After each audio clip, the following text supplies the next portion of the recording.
Sveiki. Taigi noriu parodyti pirmąjį praktinį uždavinį su ciklu while. Na ir užduotis yra plytų siena. Dabar ką reikia šitoje užduotyje atlikti ir kaip jūs ją pačią suprasite. Taigi, iš plytų statoma vienos plytos storio siena. Na, o kaip yra toliau? Reiškia, plytų tikrai dvi šalia viena kitos nesidės, tai yra siena bus tik vienos plytos storio. Viršūnėje yra viena plyta, na, o šonuose pusės plytos ilgio laipteliai. Ir dabar reikia parašyti programą, kuri paskaičiuoja, iš kelių plytų bus sienos pagrindas, kiek plytų bus į aukštį ir kiek iš viso bus sunaudota plytų. Kaip atrodo tokia siena? Tai reiškia, kad viršuje yra viena plyta, paskui dvi plytos, paskui trys, paskui keturios, nes turi gautis abiejose šonuose pusės plytos laiptelis. Kaip matote, pagrindą sudaro 4 plytos, aukštis irgi yra 4 plytos. Viso šitai sienai reikia panaudoti 10 plytų. Ir kad būtų lengviau skaičiuoti geriau šitą kryptimi, tai yra iš viršaus į apačią, pradėti nuo vienos plytos. Ir kiekvienai sienai, tai yra kiekvienai eiliai, viena plyta vis padidinti. Kaip tai gaunama? Tai reiškia, kad plytų skaičius kažkurioje tai eilėje yra gaunamas prieš tai buvusią eilę, prie jos pridedam vienetą. Na, o aukštis irgi visada didėja vienetu. Tai dabar sakykim taip, jeigu mes turėtumėm tokius dalykus, kad pirmą eilę sudaro 0 plytų, aukštis 0, viso sunaudota 0 plytų, o yra iš viso duota 10 plytų. Tai pirmasis ciklas, kai vyksta, jis turi patikrinti, ar sunaudotų plytų mažiau yra už 10. Na, šiuo atveju, kadangi plytų dar nenaudojam, jų yra 0. Reiškia, į pirmą eilę dedasi viena plyta ir sienos aukštis yra viena plyta. Reiškia, plytų sunaudojo 1. Toliau tikrina, ar vienas dar mažiau už 10, tai yra mažiau. Reiškia, dabar jau į eilę dės 2 plytas, sienos aukštis 2 plytos, o kadangi prieš tai buvo viena plyta panaudota, o į šitą eilę dedasi 2, reiškia, iš viso sunaudota bus 3. Ir veiksmai atliekame taip ir toliau, žiūrime pavyzdžiui 4 dalį.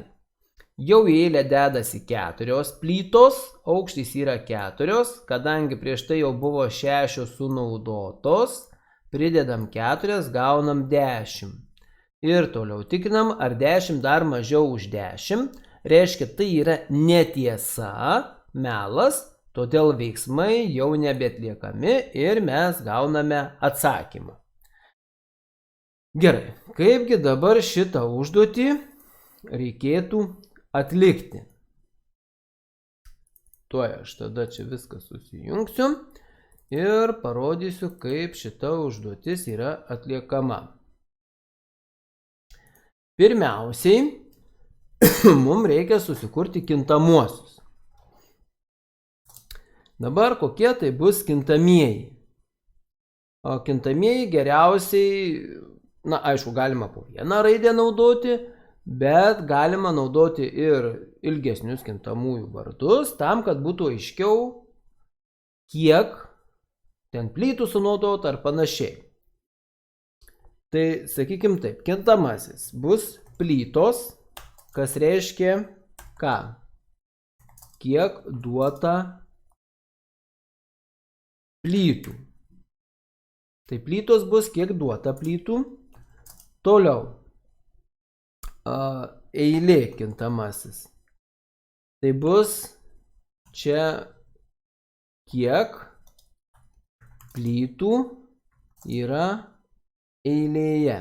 Tai čia bus pirmoje eilėje, tada antroje, trečioje ir taip toliau. Tada dar vienas kintamasis. Aukštis. Koks sienos aukštis, jis irgi didės po vienetas ir suma. Tai čia bus kiek sunaudota plytų. Dabar pradėkime nuo tokio dalyko, kad kiek sienai skirta plytų, mes šitą kintamąjį, štai šį, įvesime ir bus aišku, iki kiek reikia skaičiuoti. Bet prieš pradedant skaičiuoti, kiek mes turim pastatytų eilių? 0. Koks sienos aukštis? Dar prieš dirbant 0 ir kiek viso sunaudota plytų yra 0. Šitos dydžius aš pasirašau 0, todėl, kad aš jų neįvedinėsiu, bet aš juos jau skaičiuosiu, tai yra didinsiu, pridėsiu prie kitų ir panašiai. Ir jeigu nepasirašysiu, kad jie pradiniai yra lygus 0, man gali paimti atsitiktinės reikšmes iš atminties, kur bus sukurti šitie kintamieji ir aš gausiu nesąmoningus skaičius. Na, o kaip minėjau, šito prilyginti 0 nereikia, nes aš jį planuoju įvesti. Dabar duomenų įvedimas.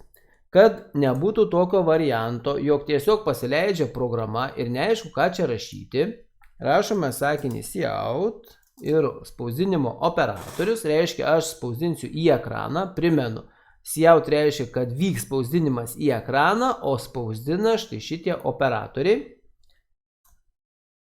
Ir tekstas bus toks, kiek skirta plytų sienos statybai. Statybai. Nu, gal ne klaustuką. Šitaip. Ir kas čia bus? Čia bus tiesiog štai išspausdintas tekstas. Kiek skirta plytų sienos statybai. Ir dabar su sien ir skaitimo operatoriais aš ruošiuosi perskaityti. Tai mano kintamasis yra plytos. Kaipgi tai atrodo? O atrodo štai taip, kad aš galiu įvesti, tarkim, 20 plytų skirta ir kol kas niekas daugiau nevyksta. Dabar kas bus toliau?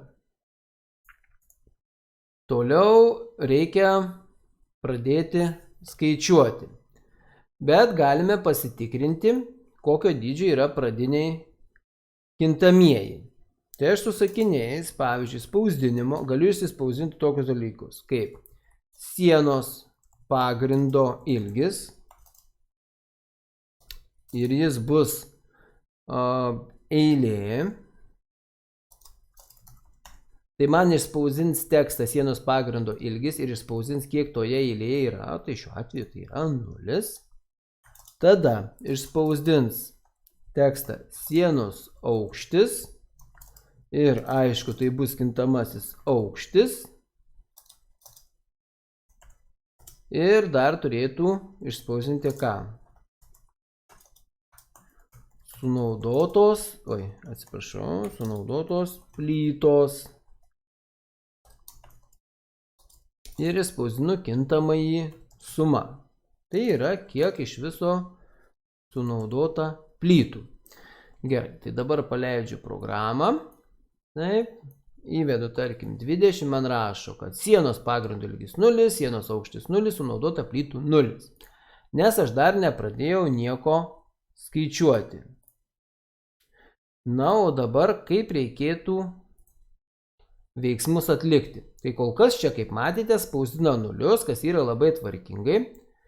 Noriu priminti tokį dalyką. Žiūrėkit, jeigu aš čia ištrinsiu, tai gali likti ir 0, bet gali būti ir kitokie skaičiai.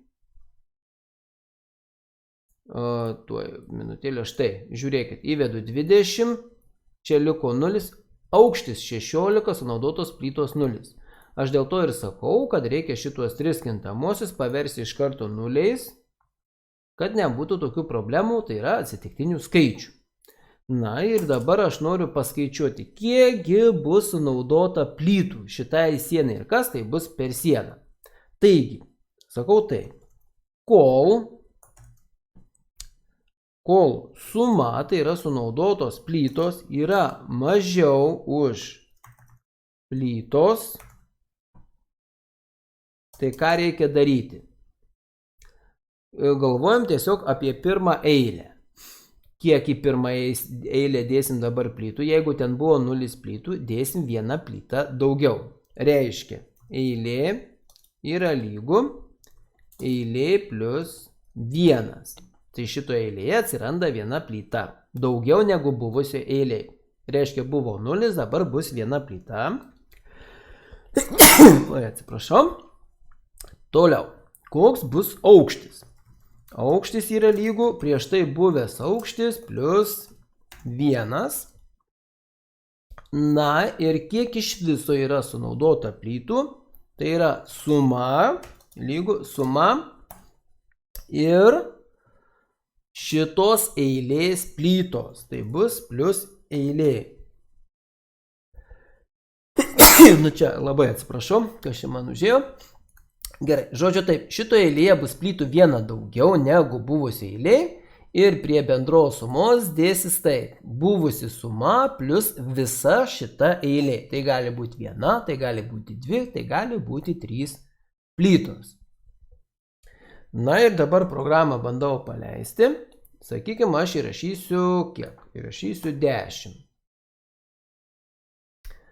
Gaunasi taip, sienos pagrindo ilgis 4, sienos aukštis 4, sunaudota plytų 10.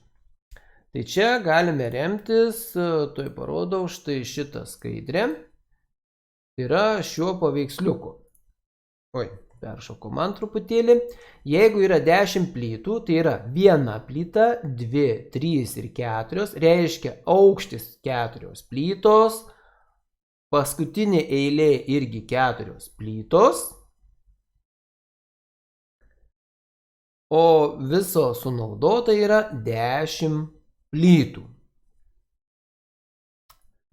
Gerai, grįžtam prie programos.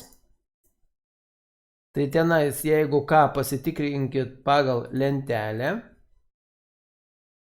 kas ten gaunasi. Bet dabar, kad jūs matytumėt, kaip iš tikrųjų veikia šitas ciklas, nes jis viską ir atliko, aš galiu jį papildyti. Aš jį papildysiu tarpinių rezultatų išvedimu. Tai yra, kad jūs pamatytumėt patį skaičiavimą. Reiškia tai, išspausdinam tokį tekstą eilė, tarkim lygu, ir tada spausdinsiu eilė ir endline. Tai čia bus ir pirmo, ir antro, ir trečio ciklo metu išspausdins, kiek sudaro plytų tą eilę. Tada čia bus pas mus aukštis. Aukštis. Ir paskutinis bus viso sunaudota. Atsiprašau, kas čia yra. Viso sunaudota ir čia spausdinsiu suma. Na ir kad jūs matytumėt, kaip vyksta ciklas po ciklo, tegu būna atskirta atsakymai žvaigždutėmis. Taip, dabar paleidžiu vėl programą, rašau 10 ir noriu tuoj sekundėlę parodyti. Dabar taip, jeigu plytų 10, reiškia pirmo ciklo metu eilėje yra 1 plyta, aukštis 1, viso sunaudota 2. Antro ciklo metu jau eilėje dedasi 2 plytos, aukštis jau pasidaro 2 ir viso sunaudota 3, nes prieš tai buvo 1, o šito eilė yra 2. Toliau, jau naujo eilė yra 3, aukštis 3, tai reiškia prie šitų 3 prisideda šitas trejetas, gaunasi 6. Ir toliau jau eilėje yra 4 plytos, aukštis 4 ir viso gaunasi 10. Dėl to atsakymą mes ir gauname, kad sienos pagrindo ilgis 4, sienos aukštis 4 ir sunaudota plytų yra 10. Tai, na, visa šita yra jau neblogai. O dabar eikime prie tokio dalyko, kaip programos patikrinimo, ar ji tikrai teisingai skaičiuoja. Dabar sakykim taip, aš plytų skirsiu 9. Vieną plytą mažiau. Sako, pagrindo ilgis 4, sienos aukštis 4, sunaudota plytų 10. Dabar gaunas labai įdomus toks dalykas, kad turėjau 9, sunaudojau 10. Kur čia yra bėda? Bėda yra tokia, kad kai paskutinio ciklo metu patikrina, jog yra sunaudotos 6 plytos, ir tai yra mažiau negu 10 plytų ir nepatikrina, kad ar užteks naujai eiliai plytų. Kągi reikia daryti? Reiškia, reikia patikrinti, ar šitoje vietoje bus plytų pakankamai. Tai reiškia, kad šitoje eilėje planuojama plytų yra eilė plus 1, tai prieš tai buvusi eilė plus 1, tarkim buvo 3 plytos, dabar reikės 4 ir tai turi būti mažiau arba lygu iš plytų atėmus jau sunaudotas plytas. Tai yra, čia yra naujos eilės aprašymas, o čia yra visas bendras plytų skaičius minus sunaudotos plytos. Ir lieka tik tais likutis plytų, tai yra kiek atliko dar statybai nepanaudotų plytų. Ir jeigu aš dabar tikrinsiu su 10, tai gaunu atsakymą, kaip matote, tą patį, štai. Ir jeigu dabar tą patį patikrinsiu su 9, kaip matote, rašo sienos pagrindo ilgis 3, aukštis 3, sunaudota plytų 6. Ir galima būtų išvesti dar vieną tokį dalyką, tarkim, kas čia būtų? Plytų likutis. Dabar kaip paskaičiuoti plytų likutį? Tai plytų likutis būtų taip. Plytos minus suma. Tai yra viso, kiek skirta plytų ir kiek yra sunaudota plytų. Tuoj pažiūrim, jeigu rašau 10, tai rašo plytų likutis 0, nesunaudoju visas plytas. O jeigu rašau 9, rašo plytų likutis yra 3, dar 3 plytos yra nepanaudotos. Na, tikiuosi supratote, kaip veikia ciklas while ir šitas uždavinys jums yra nesudėtingas. Pabandykite praktiškai, nepavyks, peržiūrėti video. Na, dabar sakau jau video pabaigoje, tai čia naudos iš to nebus. Bet aš kaip ir sakau, geriausia patiems pabandyti parašyti, o paskui, jeigu kas, remtis video. Kągi, sėkmės.